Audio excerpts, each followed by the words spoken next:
जय माता दी प्यारे दोस्तों। आज के समय में हम देखते हैं कि आज का जो समय है या कह सकते कलयुग काल, इस कलयुग के समय में अगर किसी माता पिता की 3 संतान है और वह तीनों ही संतान यदि लड़के हों तो भी देखा गया है कि माता पिता वृद्धाश्रम में। क्यों? क्योंकि यह माता पिता के कर्मों का फल है और कुछ कर्म जो उनके बच्चे कर रहे हैं वो उनके कर्म है। मतलब कि कर्मों का फल हर व्यक्ति को आज नहीं तो कल भोगना पड़ता है। समय का चक्र आगे या पीछे चलता जरूर है, वो कर्मों का फल भी ठीक वैसा ही है। चलिए दोस्तों, मैं आज आपको कर्मों के कुछ फल का और जीवन में उन कर्मों के हर पहलुओं को एक छोटी सी कहानी के रूप में बताती हूँ। प्राचीन समय की बात है कि गांव में 3 भाई रहते थे। तीनों ही अपनी अपनी जगह पर मेहनती थे, लेकिन उनकी सोच और कार्यों में बहुत अंतर था। जो पहला भाई था वो बहुत ही दूसरों की मदद करता था। वह दूसरों की परेशानियों को अपनी समझता था और उनकी सहायता करने में ही उसे खुशी मिलती थी। वहीं पर अगर देखा जाए तो वह दूसरा भाई था जो अपने सिर्फ काम से मतलब रखता था। उसको अपने काम के सिवाय कुछ नहीं दिखता था। वह न किसी का नुकसान करता था और न ही किसी की मदद करता था और न ही किसी के नुकसान से उसे कोई मतलब और न ही किसी की प्रॉफिट से उसे कोई मतलब। ओवरऑल वह न्यूट्रल पर्सन था। और तीसरा जो भाई था वह टोटली स्वार्थी था। वह हमेशा दूसरों का नुकसान करता और सिर्फ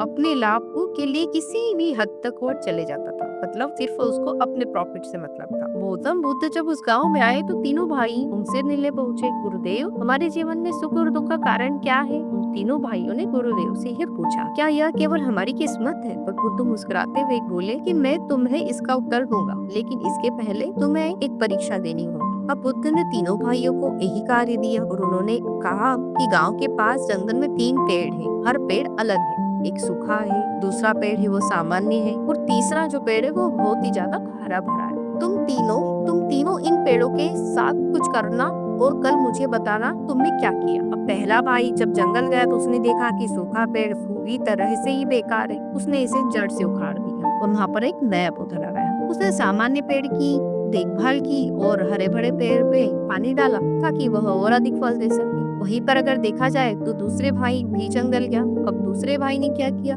उसने देखा कि तीनों पेड़ अपनी जगह पर है। उसने किसी भी पेड़ को छुआ नहीं, वो वापस आ गया। वहीं पर तीसरा भाई जब जंगल गया तो उसने देखा कि हरे भरे पेड़ पे फल से लदा हुआ है। तो उसने उस पेड़ के सारे फलों को तोड़ लिया और पेड़ की कुछ शाखाओं को भी काट दिया। उसने सामान्य पेड़ की छाल भी उतार दी ताकि वह अपने काम में उपयोग कर सके। सूखे पेड़ को उसने वहीं पर छोड़ दिया क्योंकि वह सूखा पेड़ उसके कोई काम का नहीं था। अब अगले दिन क्या हुआ कि वो तीनों भाई बुद्ध के पास लौटे और अपनी अपनी क्रियाओं के बारे में उन्होंने बुद्ध को बताया। तब बुद्ध ने कहा कि अब चलो अपने कार्यों का परिणाम देखिए आप तीनों। तब बुद्ध ने पहले भाई का परिणाम देखा। पहला भाई जब जंगल पहुंचा तो उसने देखा कि नया पौधा उग रहा है। तीनों भाई जब बुद्ध के पास लौटे और अपनी अपनी क्रियाओं के बारे में बताया, तब बुद्ध ने कहा कि अब चलो और अपने कार्यों के परिणाम देखो। जब पहला भाई जंगल पहुंचा तो उसने देखा कि उसने जो नया पौधा लगाया था वह नया पौधा उग रहा है। सामान्य पेड़ों में नई कोकले भी आ गई थी और हरा भरा पेड़ जो था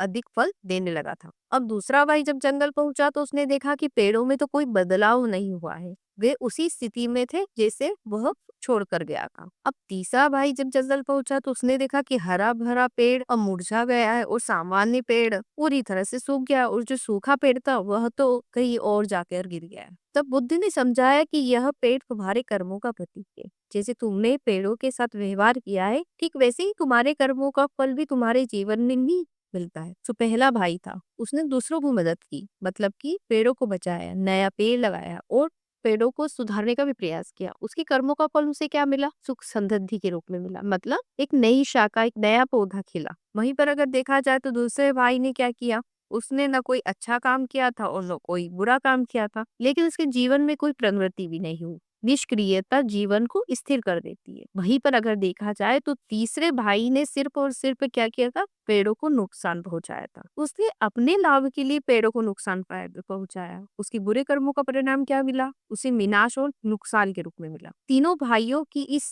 कहानी से क्या अनुभव मिला हमें? कर्म ही जीवन का आधार है। जो आज हम करते हैं वही कल हमें सुख या दुख के रूप में हमें मिलता है।